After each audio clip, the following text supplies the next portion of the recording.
রাজধানীতে ছড়িয়ে পড়েছে ডায়রিয়া। রাজধানীর মহাখালীর আইসিডিডিআরবি হাসপাতালে প্রতিদিন ভর্তি হচ্ছেন কমপক্ষে ৮০০ রোগী। হাসপাতালে জায়গা না হওয়ায় বারান্দাতে ঠাঁই হয়েছে রোগীদের। চিকিৎসকরা বলছেন ওয়াসার পানিতে দূষণের কারণেই ডায়রিয়া ছড়িয়ে পড়েছে। আর ওয়াসা বলছে নানান প্রকল্পের খোঁড়াখুড়ির কারণে পানির লাইনে সমস্যা হয়েছে। আরও জানাচ্ছেন ডলার মেহেদী।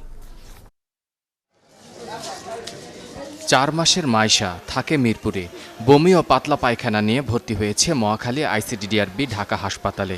২ দিনেই নিস্তেজ হয়ে পড়েছে শিশুটি। ডাক্তাররা বলছেন তার অসুস্থতার কারণ দূষিত পানি। ডায়রিয়া হয়েছে, পরে মহাখালী নিয়ে আসছিলাম। আসার পরে হেরাতো স্যালাইন খাওয়াইছি 3 দিন। ৬ মাসের ছুটিতে দেশে এসেই অসুস্থ হলেন উত্তরার মাইদুল ইসলাম। তারও রোগের কারণ দূষিত পানি বলছেন ডাক্তাররা। প্রথম ট্রিটমেন্টেই স্যালাইন দিতেছে, স্যালাইন চলতেছে এখন। সব মিলে মহাখালী আইসিডিডিআরবি ঢাকা হাসপাতালে ঠাঁই নাই অবস্থা। প্রতি মুহূর্তে আসছে নতুন নতুন রোগী। রোজ ভর্তি হচ্ছে অন্তত ৮০০ জন। তাই বিছানা পাতা হয়েছে বারান্দাতেও।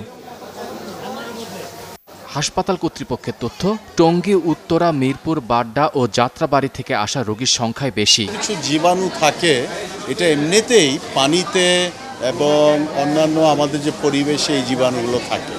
যে আপনার যখনই আপনার এই যে পরিবেশের তাপমাত্রার তারতম্য হয়, তখনই এই জীবাণুগুলো উঠানামা করে।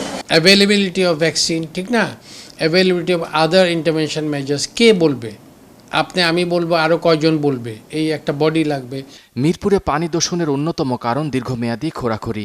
ওয়াসা বলছে উন্নয়ন কর্মকাণ্ডের জন্য ওয়াসা ও সুয়ারেজ লাইনে সমস্যা হতে পারে। তবে পানি দূষণ রোধে এখন ৭০ ভাগ ওয়েল্ডিংযুক্ত পাইপ বসানো হয়েছে। ঢাকা শহরের লাইনগুলি অত্যন্ত জরাজীর্ণ, ৪০-৫০ বছর পুরানো। তো এটাকে আমরা একটা মডার্ন কনসেপ্ট ডিএমএ পদ্ধতিতে নিয়ে আসছি। সেখানে আমরা অত্যাধুনিক পাইপ ব্যবহার করছি, এইচডিপি পাইপ, এবং জয়েন্টগুলি ওয়েল্ডিং জয়েন্ট দিয়ে করছি। কোনো লিকের সম্ভাবনা নাই। তবে অভিযোগের ভিত্তিতে পানি দূষণ রোধে তাৎক্ষণিক ব্যবস্থা নেওয়ার আশ্বাস দিলেন এই কর্মকর্তা। ডলার মেহেদী, ৭১, ঢাকা।